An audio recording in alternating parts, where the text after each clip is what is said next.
Chapter 91 कल्पना जी की straight forward बातें। मोक्ष ने दिया प्रिया को धमकी। प्रिया इस वक्त बहुत मासूमियत से बोल रही थी, पर सच तो यही था कि बस सबके सामने अपनी बातों से साबित करना चाहती थी कि ईशानी कितनी जिद्दी और रूड है, जो अपने दोस्तों और भाइयों की बात भी नहीं रखती है। उसे यही लग रहा था कि इस बात को बोलकर जरूर वे ईशानी और उसके दोस्तों के बीच गलतफहमी पैदा कर सकती है, पर उसकी बातें सुनकर तो ईशानी के चारों दोस्त और भाइयों का मुंह बन गया था। वहीं मोक्ष को भी इस वक्त प्रिया पर काफ़ी ज़्यादा गुस्सा आ रहा था। अगर ये लड़की उसकी बेबी डॉल के रास्ते में ऐसे ही बार बार आएगी तो ज़रूर मोक्ष उसे एक अच्छा सबक सिखाएगा। उसने अपनी बेबी डॉल को देखा, जो बिल्कुल शांत बैठी थी, जैसे उसकी बातों से कोई मतलब ही ना हो। वहीं प्रिया ने ज़्यादा किसी की एक्सप्रेशन को नोटिस नहीं किया था। उसने तो शर्माते हुए ट्रे को टेबल पर रखा। तभी अनुजा, जो अब तक प्रिया की बातों से गुस्से से आग बबूला हो रही थी, क्योंकि उसे पता था कि ये लड़की कितनी बेकार है, जिसने ईशानी को पहले कितना परेशान किया था। तुम होती कौन हो हमारे दोस्त के बारे में बताने वाली? तुम्हें किसी ने तुम्हारी राय नहीं मांगी है क्या, जो तुम हम सबके बीच में बोल रही हो? अनुजा ने गुस्से से बोली।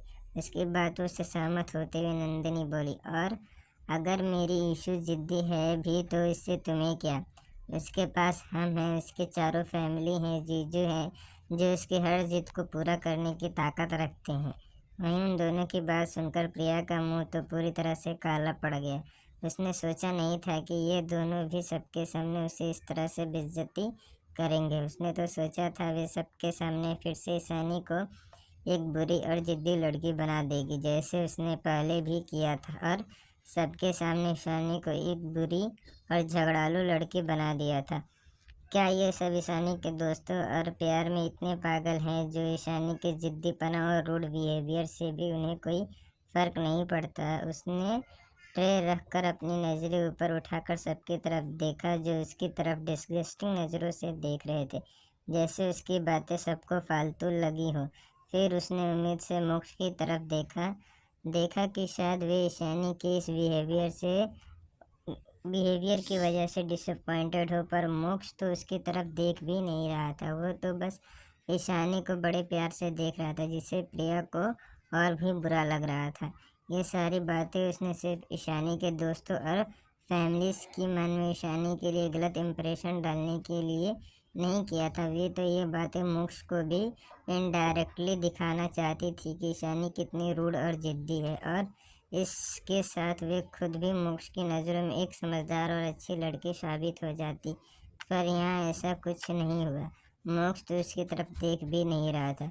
उसने अपनी नज़रें घुमाकर वेद, अभिक, रुद्र और ध्रुव की तरफ देखा, जो उसे देख तो रहे थे, पर उनकी आंखों में अपने लिए गुस्सा वे अच्छी तरह से भांप सकती थी। उसने ईशानी को देखा, जो बिना किसी इमोशन के बैठी थी और कल्पना जी के साथ बात कर रही थी। ऐसा क्या इस लड़की में जो सब उसे पसंद करते हैं? वे बस एक रूड और एरोगेंट लड़की है, जिसमें बस मेडिकल स्किल है। जिसमें इतना ज़्यादा क्या खास है जो दुनिया की सभी टॉप फैमिलीज उसे इतना पसंद करते हैं? ईशानी तो उसकी नज़रों में बस एक गवार थी, जो अनाथ आश्रम में थी और यहाँ उसकी पोजीशन छीनने आई थी, जबकि वे फैमिलीज की प्रिंसेस थी। फिर मोक्ष को वे क्यों पसंद नहीं आ रही है? उसने इन सब रिच फैमिलीज के लड़कों के सामने खुद को वेल मैनर्ड और ग्रेसफुल प्रेजेंट किया था, फिर भी इनमें से कोई भी उसकी तरफ देख तक नहीं रहा था, जबकि वे भी बहुत खूबसूरत थी। वे अपनी आंखों में झूठी नमी लाते हुए बोली, आप दोनों मुझे गलत समझ रहे हैं। मैं तो बस ईशानी के भले के बारे में ही सोचकर बोल रही थी। उसे इतना जिद्दी नहीं होना चाहिए, वरना लोग उसे रूड समझेंगे। इस बार उसकी बात सुनकर ईशानी की आंखें छोटी हो गई। मोक्ष की आंखें भी सर्द हो गई। आखिरकार इस बेवकूफ़ घटिया लड़के की हिम्मत कैसे हुई उसके सामने उसकी ही बेबी डॉल को टारगेट करने की? ईशानी या फिर कोई और कुछ बोलता, उससे पहले कल्पना जी अपनी रौबदार आवाज़ में बोली, मिस मेहरा, आपको मेरी बहू के बारे में इतना चिंता करने की ज़रूरत नहीं है। फिर ईशानी के कंधे पर हाथ रखकर एक स्माइल के साथ बोली, मुझे मेरी बहू की सारी रूडनेस और एरोगेंस बहुत पसंद है। फिर ईशानी की तरफ देखकर बोली, मेरी बहू सबको डोमिनेट करने वाली है। ऐसी स्ट्रांग पर्सनालिटी ही राजवंश खानदान की बहू को सूट करता है। उनकी बात सुनकर ईशानी और मोक्ष के फेस पर एक साथ स्माइल आ गई। मोक्ष के मन ही मन सोचा, उसकी मॉम एक साथ एक इंसान की तारीफ और दूसरे इंसान की इनडायरेक्टली बेइज्जती करना बहुत अच्छे से आता है। वहीं बाकी फैमिली, खास करके ईशानी के सारे दादा दादी, डैड, मॉम और भाई, उसके चारों दोस्त, सब कल्पना जी की बात सुनकर हैरान और खुश दोनों थे। हैरान इसलिए क्योंकि उन लोगों ने सोचा नहीं था कि कल्पना जी इतनी बोल्ड आंसर देंगी, और खुश इसलिए थे क्योंकि वे लोग ईशानी के लिए खुश थे। वे हमेशा से ईशानी के लिए फ्यूचर में ऐसे ही किसी फैमिली और लड़का चाहते थे जो शादी के बाद हर कदम पर ईशानी को सपोर्ट करे, और वे इतना देर घुलने मिलने के बाद समझ गए कि राजवंश फैमिली ईशानी के लिए बिल्कुल परफेक्ट है और मोक्ष भी ईशानी के लिए परफेक्ट है। वहीं मेरा फैमिली में भी सब हैरान थे कल्पना जी की बात सुनकर। उन्हें लगा नहीं था कि कल्पना जी ईशानी को इतना सपोर्ट करती हैं। उन्होंने बिजनेस सर्कल में राजवंश फैमिली के बारे में सुना था, और उन लोगों ने जो भी सुना आज उन्हें वे सब कुछ सच लग रहा था। सच में राजवंश फैमिली में कल्पना जी और बाकी सब का ऑरा मॉडेस्टी बहुत पावरफुल है, और सब बिल्कुल स्ट्रेट फॉरवर्ड हैं। कल्पना जी जब बोल रही, उनकी आवाज़ में एक ऑथेंटिक ऑरा था जो सबको उनकी बातें मानने पर मजबूर कर रहा था। वहीं प्रिया तो उनकी बात सुनकर जैसे सदमे में थी। क्या सच में राजवंश फैमिली में सबको ईशानी इतनी पसंद है? कल्पना जी की बात उसके ऊपर बम की तरह गिरी थी। उसे उम्मीद नहीं थी कि कल्पना जी इतनी बोल्ड होंगी, क्योंकि उन्हें प्यार और जेंटल लड़कियां पसंद नहीं। क्या उन्हें ईशानी की तरह एरोगेंट लड़की पसंद है? उसने तो कितनी अच्छी तरह से एक काइंड लड़की बनने का नाटक किया था ताकि मोक्ष की फैमिली की नज़रों में उसकी अच्छी छवि बन सके, एक प्यारी और दयालु लड़की के तौर पर कल्पना जी की बातें सुनकर उसे लग रहा था जैसे उसकी सारी एफर्ट्स मिट्टी में मिल गई। तभी कनक जी कल्पना जी की बातों से सहमत होते हुए बोली, मेरी बहू ने बिल्कुल सही कहा। मेरे पोता बहू बिल्कुल हमारी तरह नहीं। मेरी पोता बहू हमसे भी ज़्यादा थॉटफुल है, जो मेरे पोते को हैंडल कर सकती है, और चाहे ईशानी कुछ भी करे मेरा पोता उसे हमेशा सपोर्ट करेगा। सही कहा ना मैंने? इतना कहकर वे मोक्ष की तरफ देखकर हंसने लगी। उनकी बात सुनकर अब सब लोग और भी ज़्यादा हैरान हो गए। हे भगवान, दोनों कितनी स्ट्रेट फॉरवर्ड हैं।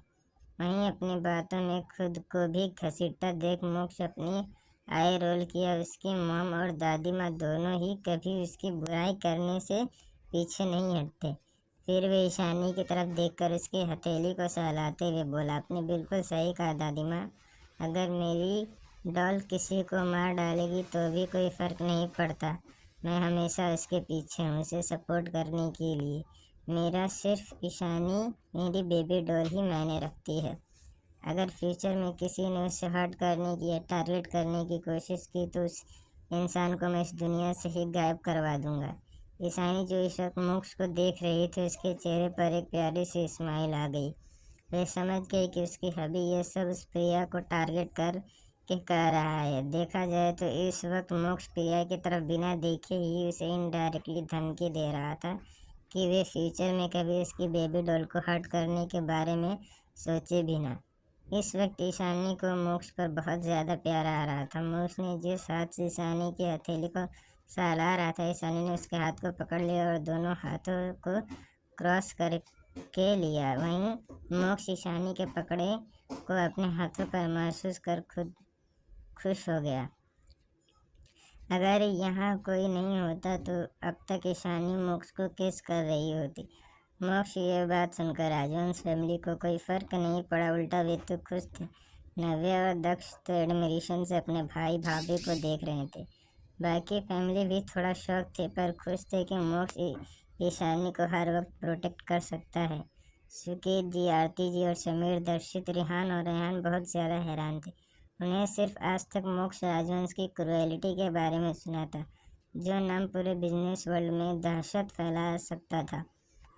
मोक्ष राजवंश, और अभी मोक्ष की बात सुनकर उन्हें भरोसा था कि मोक्ष सच में पलक झपकाते ही लोगों को गायब कर सकता है। राजन फैमिली तो बस उन सब की बातें सुनकर हैरान पर हैरान हुए जा रहे थे। उन लोगों ने नहीं सोचा था कि ईशानी की स्टेटस राजवंश फैमिली में इतना हाई होगा।